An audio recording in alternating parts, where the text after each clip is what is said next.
Amen. Once again, I just want to thank God for bringing us here today by the grace of God. I want you to open your Bible to the book of Luke chapter 23, and we are going to read a couple of verses from there. This morning, I want to talk about the power of repentance. The power of repentance. As we know, today, obviously, is the Easter Sunday. And what I want to look at is a story. I want to look at the two criminals on the cross. So we want to talk about the power of repentance. So I'm going to read a couple of verses from the book of Luke chapter 23. We read verse 32 first, and then we jump down and we read from verse 39. So Luke chapter 23, verse 32. Remember, he says, this is our story. This is the story that the Lord wants to speak to you and I through this story. Luke 23, verse 32. I'm reading from the New King James Version. We can project whatever version we have. There were also two other criminals led with him to be put to death. Obviously, it's talking about the Lord Jesus Christ there. The Bible says there were also two other criminals. King James Version called them what? Malefactors, that were led with him to be put to death, verse 39. Then one of the criminals who were hanged blasphemed him, saying, if you are the Christ, save yourself and us. But the other answering rebuked him, saying, do you not even fear God, saying you are under the same condemnation? And we indeed justly, for we receive the due reward of our deeds. But this man has done nothing wrong. Then he said to Jesus, Lord, remember me when you come into your kingdom, the last verse. And Jesus said unto him, assuredly I say to you, today you will be with me where? In paradise. The Lord Jesus said, today you will be with me in paradise. Praise the Lord. The Lord bless the reason of his word to our heart in Jesus' name. So today we are looking at these two criminals on the cross. Now the question this morning is not whether you and I are criminal or not. Actually, this message is not about those two criminals. This message this morning is about me and is about you. Because the Bible says that we all by nature, we are all criminals. And I know that is not what you've come to hear on a Sunday morning. But that is what the scripture says, that we are all criminals. The question is, which one of these two criminals will you be? First, they look at the word translated criminals. Now, in the Authorized King James Version, he called him what? A malefactor. Give me that verse 32 again. So I want to talk about, because I know when I say the Bible says we are all criminals, you may be looking at me and say, but man of God, what do you mean? Now, when you look at King James call it malefactor. Malefactor. That is what King James call it. And that's a good translation. If I ask you, most of us will think that those two people, what do we normally call them? We call them two thieves. The Bible didn't call them thieves. Is someone listening to me? We normally call them two thieves who are crucified on the side of Jesus. The Bible didn't call them thieves. We are the one that call them thieves. The Bible called them malefactors. New King James called them criminals. That is actually a good translation. The only problem with that word is that we don't use malefactor again. What is malefactor? Is it like a boy factor or a boy band or something?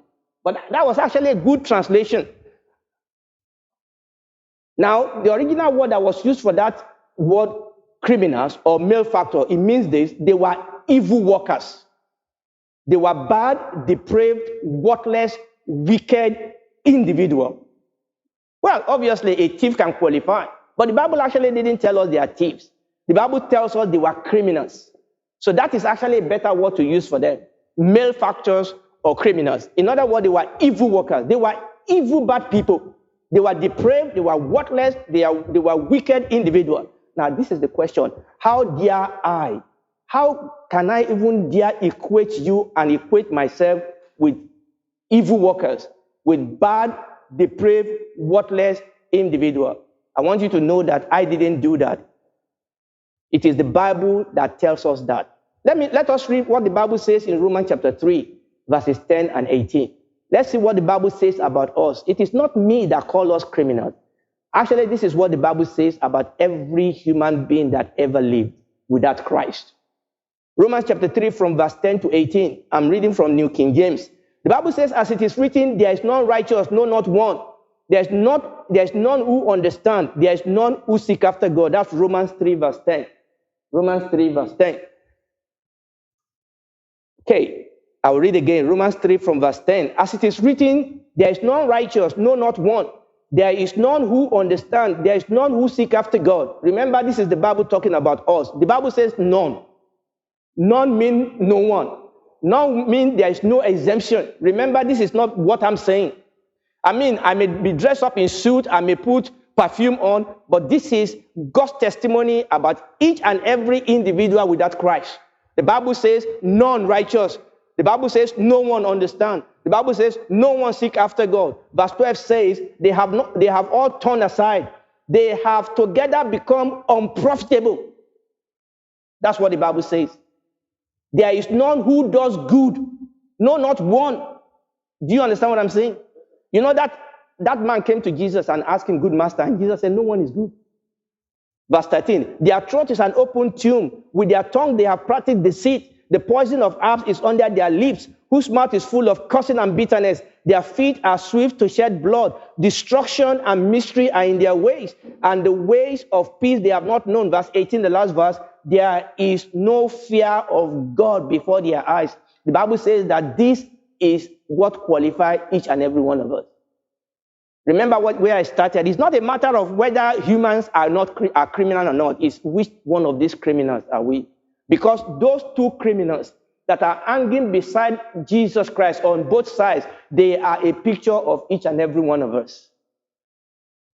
I'm not going to read this, but we could actually read Revelation chapter 3 from verses 14 to 22. I'm not going to read it. The Lord Jesus Christ was writing to a church. And you know what he called them? He said they were wretched, they were miserable, they were poor, they were blind, and they were naked. By the way, that's verse 17 if you want to project that. Revelation 3:17. This is what Jesus said about a church. Revelation 3:17. He said they were wretched, miserable, poor, blind, and naked. Let's go back to our story. Now that we have sorted that out, that's not the end of the story. But we need to start from here. For us to understand, for me to understand what is happening on that cross, I need to understand where it all started from. I think the problem oftentimes is that human beings think that we are the next best thing that happened to God. We think that, we are not just that bad, No, we were terrible. Is someone listening to me? But like I said, that is not the end of that story. Let's go back to our story. Verse 32, Luke 23:32. Luke 23:32. The Bible says, there were also two other criminals led with him to be put to death. I want you to look at this, the way the Bible talks about this. The Bible says there were also two other malefactors. There were also two other criminals. What does that tell you? What does this verse imply about Jesus Christ? Look at that. We are in a university. The Bible says there were also two other criminals. What is that saying about Jesus? Exactly. This verse is saying that, this verse is implying that Jesus was also a criminal. That's what he's saying. He can't say two other. In other words, these people, they were saying that he's hanging there because they were all criminals. Jesus was counted amongst criminals. Because when I started, I was saying we are all criminals. But here, Jesus was counted among the evil workers. He was counted as one of the bad, depraved, worthless individuals. In fact, when you read John chapter 18, verse 30, please, let's project that. John chapter 18, verse 30, John 18:30, you will see that the leaders also use that same word for Jesus. Earlier, when they were building up a case against him, when they brought him before Pilate, they actually used that word. They answered and said unto Pilate, if he were not a malefactor, we would not have delivered him up to you. In other words, they said he deserved to be on that cross because he's also a criminal. He's also a worthless, depraved, wicked individual. Now, don't shut me up, we are going somewhere. You see, what we need to understand is that the cross was reserved for the vilest of all people. The cross was not the only way they punished people in those days, but it was the maximum. You know, when they throw people into maximum prison, it was the maximum type of punishment that can be meted out under Roman Empire. This is the question though. What was Jesus, a God man? What was Jesus, the good man? What was he doing on that cross? Yes, I know the leaders said he was a criminal, but we know he was not a criminal. What was he doing on that cross? We'll come back to that in a second. Let's move on in our story. Verse 39. Luke chapter 23, verse 39. Then one of the criminals who was hanged blasphemed him, saying, "If you are the Christ, save yourself and us." So one of these criminals, remember 2 criminals hung on his side. One of them, the King James says, railed upon him, blasphemed him. That word is important. Blaspheme him. That word actually is a very strong word. Remember, these 2 criminals, they were real criminals. You understand what I'm saying? And you remember what we said about them. They were depraved. They were bad guys. He said he railed upon him. He blasphemed him. Let me tell you what that word means in the original language. It means to speak reproachful at, to rail at, to revile, to speak evil of, to vilify, to defame him. I mean, this guy was letting go, was ripping off at Jesus. You know the way criminals talk. I mean, he was letting it all out. He was just biting into Jesus. I mean, this guy was dying. And he was letting go at Jesus. And there's a sense in which this is shocking, considering who he was insulting. That man on the cross in the middle, that is God. Considering the man that he was insulting, considering the fact that this is a good man, not just a good man, this is the God man. It is shocking that this criminal will blaspheme, rail at the Lord Jesus Christ. But there's another sense in which it was not really shocking, because it's just a manifestation of the manner of individual this criminal is.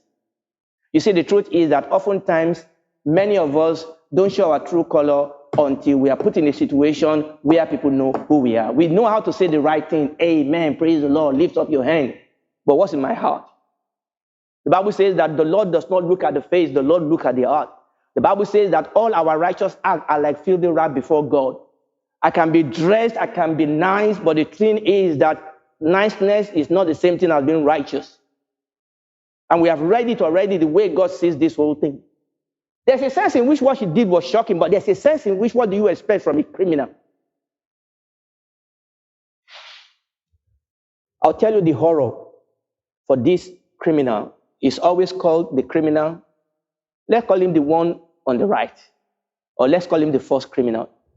Let's call him the first criminal. The horror of this first criminal is that he entered into eternity without hope. He entered into eternity without Jesus. And the horror of it is that the person that could save him, is right there beside him. Is someone listening? He entered into eternity without hope. And he could have been saved. In that dying second of his life, he could have been saved. And we will see that in a second. Because the other criminal didn't follow what he did. Remember, the question is not whether we are one of those 2 people. We are one of them. They are representing us. The question is, which one of them are you? Which one of them am I? So, we can pity the first criminal, but the question is, what about myself? Do I act like that first criminal? Do I act like him? The Bible says that some people put Jesus Christ to the cross once again. In the way I live, in the way I talk, in the way I think, in the way, even though I said I'm a Christian, in the way I carry myself, do I actually live this Christian life? Do I recognize this man as the Lord? Do I recognize him as the King? The problem with this first criminal is that he thought that Jesus Christ was just like him. He is not. But let's move on quickly because of our time. Let's move on in our story. Let's go to verse 40. That's Luke 23:40. But the other criminal answered. The other answered. What did he say? The Bible says that he rebuked him. He rebuked him. Now, that word rebuke is also very interesting because he also exercised the same vehement reaction like the first one, but in a different way. The word rebuke is also as strong as the other word blaspheme. The only thing is that it didn't turn it on Jesus. It turned it what? On the other criminal. How do I, when I make mistakes, when I sin, how do I react to it? The Bible says that if I say I have no sin, I deceive myself. But if I confess my sin, He's faithful and just to forgive me and cleanse me from all unrighteousness.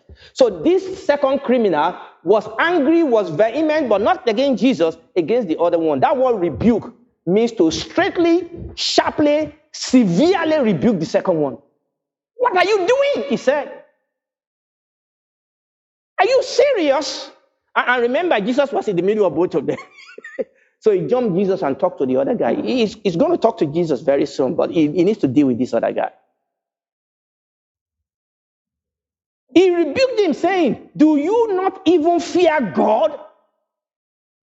Seeing you are under the same condemnation, and we indeed justly, that's 41 now, and we indeed justly, for we receive the due reward of our deed, but this man has done nothing wrong. This man is suffering the same punishment like we are, but he has done nothing wrong. He should not be here on this cross. We are on this cross. We deserve it. That is who we are. We are receiving punishment for what we have done. The Bible, there's a saying, not the Bible now, that is saying that we say that if God is counting sin, who will stand? There is a form of that in the scripture. There's something striking, there's something wonderful happening to this second criminal. Remember, you can choose which one of them you want to be. I hope you have already chosen. I mean, what you will expect is that being a criminal himself, you will expect that he will join the first criminal and insulted Jesus. But no, he didn't do that. He told his criminal friend, do you not even fear God? Let me ask you that same question. Let me ask myself that same question. Do you fear God? Do I? Do I fear God? Do I, even though I say I'm a Christian, do I fear God? The Bible says that the fear of the Lord is the beginning of wisdom. I'll tell you something. One of the singular mark of a true Christian is not whether I carry a big Bible or nowadays iPad. One of the singular signs of a Christian woman, a Christian man, is that they fear God. Actually, the Christians used to be called God-fearing people. That is the way they used to describe us. They fear God. Just like Joseph feared God. Just like Abraham feared God. I fear God. But there is no fear of God in the church today. Oh, no, let me say there is no. Let me say that is disappearing. Because there is. Because there are some men and women that still fear God. Do we fear God? I mean, we have pastors that says they are pastors. They go and take advantage of the people. All sorts of terrible things happening in the church. Members fighting against each other, backbiting. We leave the church and we go somewhere else. Do we really fear God? This man asked his friend, do you fear God? When you and I truly understand the cross of Jesus, when we truly understand the cross of Jesus, the fear of God will strike us.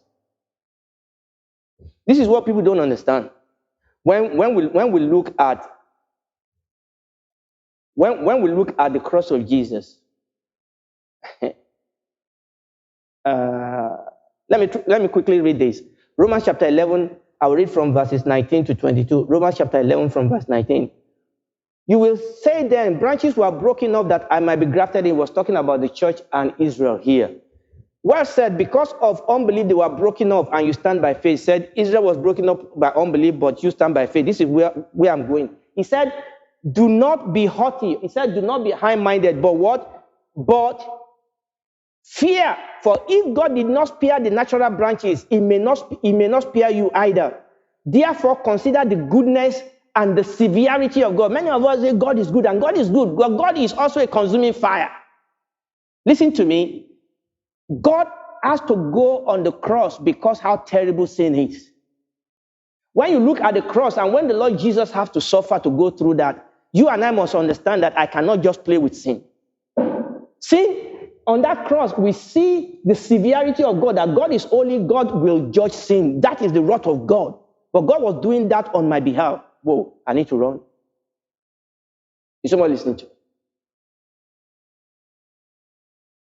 I mean, if God could have dealt with our sin any other way, he could have done that. Peter, 2 Peter chapter 2, verses 4 to 6. 2 Peter chapter 2, verses 4 to 6. 2 Peter chapter 2, verses 4 to 6. For if God did not spare the angels who sinned, but cast them down to hell and delivered them into chains of darkness to be reserved for judgment, and did not spare the ancient world, but saved Noah, one of the 8 people, a preacher of righteousness, bringing in the flood on the world of the ungodly, and turning the city of Sodom and Gomorrah into ashes, and condemned them to destruction, making them an example for those who afterward will live ungodly. Is an example.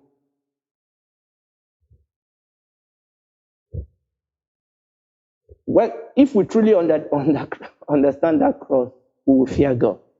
I will fear God. To fear God doesn't mean that you are petrified of God. Is somebody listening to me? To fear God means that you recognize the holiness of God and you will not stand in his wrong side. Is somebody listening to me? When you fear something, this type of fear is not, I fear God, I run away. No, that's not what we are talking about. I fear God and I'm going to do what is right by him. I don't want to be an opponent to God. I want to be God's friend. I want to stand in the right side of God. Let's move on with our story back to Luke chapter 23. And we are in verse 40. He said, but this man has done nothing wrong. Jesus did nothing wrong. He was innocent. And when you read the story, the leader of the people knew he was innocent. Pilate knew he was innocent. Even though they are trying to lie against him. They knew he was innocent, and I don't have time to go over this. When you read John chapter 19, verse 4, Pilate went out and said to him, behold, I am bringing him out to you, that you may know that I find no fault in him. Pilate knew he was innocent. When you read Matthew, sorry, I can't wait for you, my boy. When you read Matthew chapter 27, verse 23, the governor said, why? What evil has he done? What if they were crucifying himself? There's nothing wrong with him. I've not found any evil in this man, but they said, kill him anyway. Crucify him. Jesus was innocent. Let's go back to our question we asked a couple of moments ago. So what was he doing on that cross? I want you to know something. Please listen to me very well. Pilate did not put Jesus on the cross. The leader did not put Jesus on the cross. God did. It was God's plan.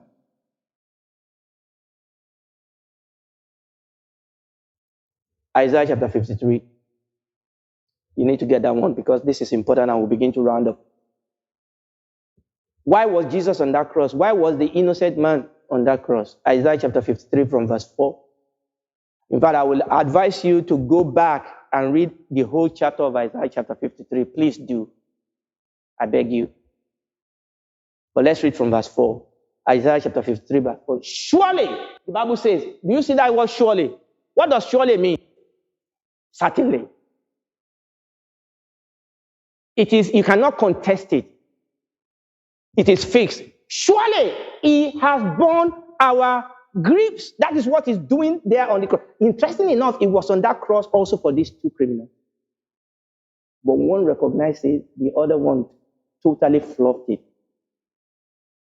Surely he had borne our griefs and carried our sorrows. Yet we esteem him stricken and smitten of God. and afflicted. Verse 5. But he was wounded for our transgression, he was bruised for our iniquity. The chastisement of our peace was upon him. By his stripes we are healed. And there he was not just talking about physical healing. By his stripes we were made whole. He was hanging there so that you and I might receive pardon. By his stripes we were healed. Verse 6. All we like sheep have gone astray. We have turned everyone to his own way. And the Lord has laid on him the iniquity of us all. Why was he hanging there? Because he's the Passover lamb. You need to understand, and I don't have time to go into that the cross of Jesus, the crucifixion of Jesus was happening at the same time that the Passover lamb was being killed.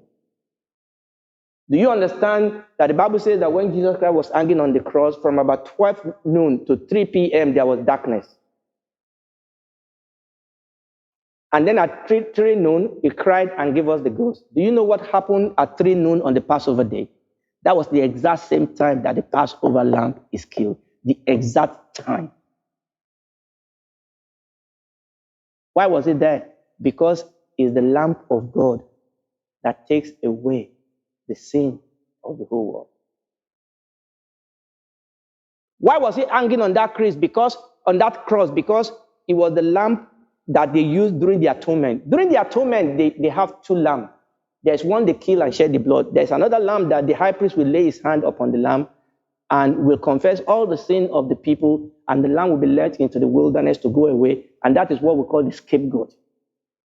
That's where that word scapegoat comes from. And for 3 hours, there was darkness. Why was there darkness for 3 hours? You know, oftentimes we talk about the stripe that the Roman people laid upon the back of Jesus, and it was horrendous. And by the way, the passion of Christ didn't even do justice to it. It come close. The Bible says that when they finished beating Jesus, you don't even know that there was a human being.